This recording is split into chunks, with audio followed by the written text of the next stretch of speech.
Breaking news చూస్తున్నారు. గుంటూరు బాలిక హత్య కేసులో ట్విస్టుల మీద ట్విస్టులు చోటు చేసుకుంటున్నాయి. మృతురాలు తల్లికి నిందితుడు నాగరాజుకి 3 ఏళ్ల నుంచి పరిచయం ఉన్నట్టుగా తెలుస్తోంది.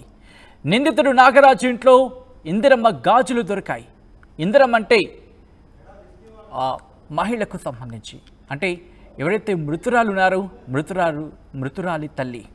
అవును, మృతురాలు తల్లికి నిందితుడు నాగరాజుకి మధ్య 3 ఏళ్ల పరిచయం ఉన్నట్టుగా తెలుస్తోంది. నిందితుడు నాగరాజు ఇంట్లో ఇందిరమ్మ గాజులు దొరికాయి. ఇందిరమ్మకు నాగరాజుకు ఈ మధ్య మనస్పర్ధలు వచ్చినట్టుగా తెలుస్తోంది. విజువల్స్లో మీరు చూస్తున్నారు. ఇందిరమ్మకు నాగరాజుకు మధ్య సంబంధం ఏంటి? ఇందిరమ్మను అదుపులోకి తీసుకుని విచారిస్తున్నారు పోలీసులు. విచారణలో నాగరాజు గురించి విస్తుపోయే నిజాలు వెల్లడైనట్టుగా తెలుస్తోంది. నాగరాజుపై 2 హత్యా కేసులు, అలాగే మరో హత్యాయత్నం కేసు కూడా ఉన్నట్టుగా తెలుస్తోంది.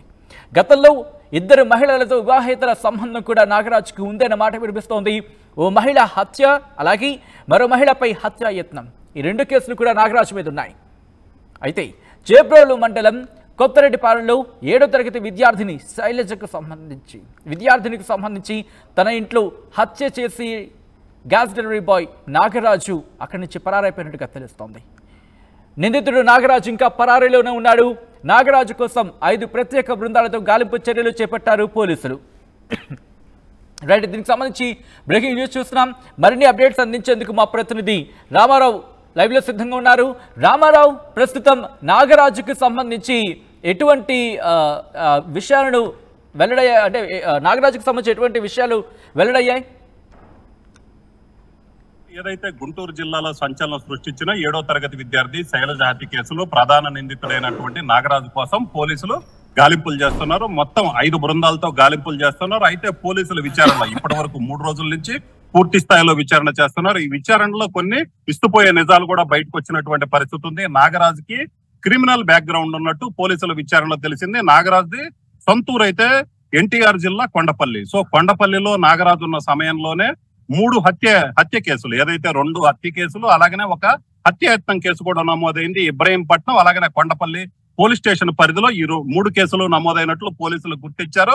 అయితే కొండపల్లి పోలీస్ స్టేషన్ పరిధిలో ఒక మహిళను హత్య చేసిన కేసు, అలాగే ఇంకొక మహిళపై హత్యాయత్నం, ఏదైతే అతను వివాహేతర సంబంధం పెట్టుకుని ఆ ఒక మహిళను హత్య చేయటం, అలాగే మరో మహిళపై హత్యాయత్నం చేశారు. అయితే ఆ మహిళ తప్పించుకొని పోలీసులకు ఫిర్యాదు చేసింది. సో ఈ 2 మీద కేసులు ఉన్నాయి. అలాగే ఇబ్రహీంపట్నం పోలీస్ స్టేషన్ లో కూడా ఒక వ్యక్తిని బైక్తో గుద్ది చంపిన కేసులో ఈ నిందితుడు నాగరాజు, అలాగనే మహిళను హత్య చేసిన కేసులో హత్య చేసిన తర్వాత 9 నెలల పాటు పోలీసులకి దొరకకుండా తప్పించుకొని తిరిగారు. చివరికి 9 నెలల తర్వాత పోలీసులు నాగరాజును అరెస్ట్ చేసినటువంటి పరిస్థితి ఉంది. సో ఇలాగే నాగరాజుకి క్రిమినల్ బ్యాక్గ్రౌండ్ ఉందని పోలీసుల విచారణలో తెలిసింది. అలాగే మహిళలతో వివాహేతర సంబంధం పెట్టుకుంటున్న విషయం కూడా పోలీసులకు తెలిసింది. అయితే ఇక్కడ శైలజ హత్య కేసుకు సంబంధించి చూసుకున్నట్లయితే ఖచ్చితంగా శైలజ తల్లి ఇందిరమ్మ అలాగే నాగరాజు మధ్య 3 ఏళ్ల నుంచి పరిచయం ఉన్నట్లు పోలీసుల విచారణలో తేలింది. ప్రధానంగా చూసుకున్నట్లయితే నాగరాజు 5 ఏళ్ల క్రితం చేబ్రోలు మండలం కొత్తరెడ్డిపాలెం వచ్చారు. సో వచ్చినప్పటి నుంచి చూసుకున్నట్లయితే ఇప్పటికీ 6 సెల్ ఫోన్లు మార్చారు, 6 నెంబర్లు మార్చినటువంటి పరిస్థితి ఉంది.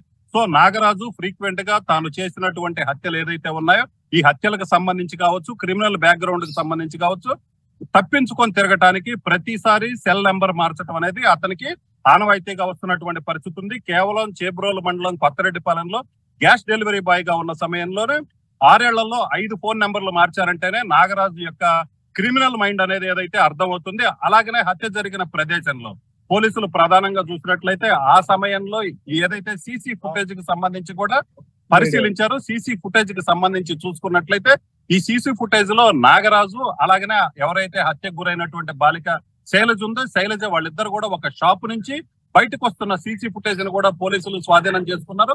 సో దానికి సంబంధించి కూడా పోలీసులు పూర్తి స్థాయిలో విచారణ చేస్తున్నారు. అలాగనే శైలజ మృతదేహం దొరికినటువంటి ఏదైతే నాగరాజు ఇల్లుందో, సో ఆ ఇంట్లో చూసుకున్నట్లయితే హత్య స్థలంలో పూర్తి స్థాయిలో పరిశీలించిన తర్వాత అక్కడ ఇందిరమ్మ చేతి గాజులకు సంబంధించినటువంటి ఆనవాళ్లు కూడా కనిపించాయి. సో ఈ నేపథ్యంలోనే ఏం జరిగింది, నాగరాజుకి అలాగనే మృతురాలు శైలజ తల్లి ఎవరైతే ఉందో ఇందిరమ్మ మధ్య పరిచయం ఉంది, 3 ఏళ్లుగా పరిచయం ఉంది. ఇటీవలే వాళ్ళిద్దరి మధ్య మనస్పర్ధలు వచ్చినట్లు కూడా పోలీసులు భావిస్తున్నటువంటి పరిస్థితి ఉంది. సో ఈ నేపథ్యంలోనే మొత్తం మీద ఏం జరిగిందన్న కోణం, ఏదైతే ఇప్పటిదాకా నాగరాజు శైలజను హత్య చేయడానికి ఏమి కారణం ఉంది అనే కోణంలోనే దర్యాప్తు చేశారు. అయితే ఇక్కడ కీలక ఆధారాలు లభించడంతో శైలజ తల్లి ఇందిరమ్మను కూడా పోలీసులు అదుపులోకి తీసుకొని విచారిస్తున్నారు. అయితే మొత్తం మీద అయితే మాత్రం ఇదే ఎందుకు జరిగిందనే దాని మీద అయితే మాత్రం పోలీసులు ప్రధానంగా దృష్టి సారించారు. అలాగే ఇందిరమ్మ విచారణలో బయటపడే నిజాలతో పాటు నాగరాజు కూడా పోలీసులకు దొరికితే పూర్తి స్థాయిలో శైలజ హత్యకు గల కారణాలు తెలిసే అవకాశం ఉంది.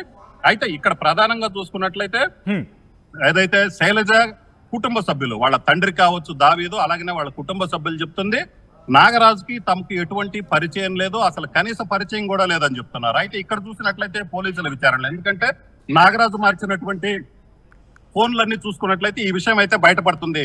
సచిన్ రైట్ రామారావు, అంటే ప్రస్తుతం ఇందిరకు సంబంధించి ఇన్వెస్టిగేషన్ జరుగుతోంది కాబట్టి ఇన్వెస్టిగేషన్ ఎప్పటికైనా క్లారిటీ వచ్చే అవకాశం ఉంది. మరీ ముఖ్యంగా ఇద్దరిని కూర్చోబెట్టి ఎంక్వైరీ చేస్తున్నారా? సో ఖచ్చితంగా, ఎందుకంటే ఇప్పటికీ నాగరాజు పోలీసులకు దొరకకుండా తప్పించుకు తిరుగుతున్నాడు. ఎందుకంటే నాగరాజు ఆల్రెడీ హత్య కేసుల్లో నిందితుడు, హత్యాయత్నం కేసులో నిందితుడు. సో ఇతను పాత నేరస్తుడు కాబట్టి ఖచ్చితంగా ఇతనికి పోలీసులకు దొరకకుండా తప్పించుకొని తిరిగే అలవాటు ఉంది.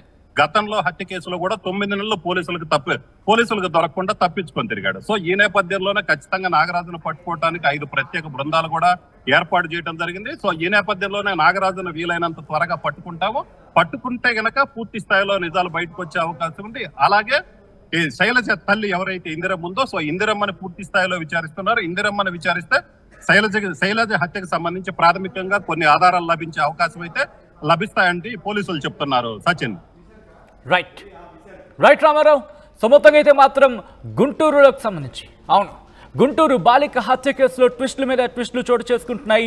మృతురాలు తల్లికి నిందితుడు నాగరాజుకి 3 ఏళ్ల పరిచయం ఉన్నట్టుగా తెలుస్తోంది. నిందితుడు నాగరాజు ఇంట్లో ఇందిరమ్మ గాజులు దొరికాయి. ఇందిరమ్మకు నాగరాజుకి మధ్య మనస్పర్ధలు వచ్చినట్టుగా తెలుస్తోంది. ఇందిరమ్మకు నాగరాజుకు మధ్య ఉన్న సంబంధం ఏంటి? ఇందిరమ్మను అదుపులోకి తీసుకుని విచారిస్తున్నారు పోలీసులు. విచారణలో నాగరాజు గురించి విస్తుపోయే నిజాలు తెలుస్తున్నట్టుగా తెలుస్తోంది. ఇక నాగరాజుపై 2 హత్య కేసులు, మరో హత్యాయత్నం కేసు ఉన్నట్టుగా సమాచారం. గతంలో 2 మహిళలతో వివాహేతర సంబంధం ఉంది అనే మాట కూడా వినిపిస్తోంది. ఓ మహిళ హత్య, అలాగే మరో మహిళపై హత్యాయత్నం కేసు కూడా తన మీద ఉంది. ఇక చేబ్రోలు మండలం కొత్తరెడ్డిపాలెంలోని 7వ తరగతి విద్యార్థిని శైలజను తన ఇంట్లో హత్య చేశాడు గ్యాస్ డెలివరీ బాయ్ నాగరాజు. పరారీలో నిందితుడు నాగరాజు ఉన్నాడు. నాగరాజు కోసం 5 ప్రత్యేక బృందాలతో గాలింపు చర్యలు చేపట్టారు పోలీసులు.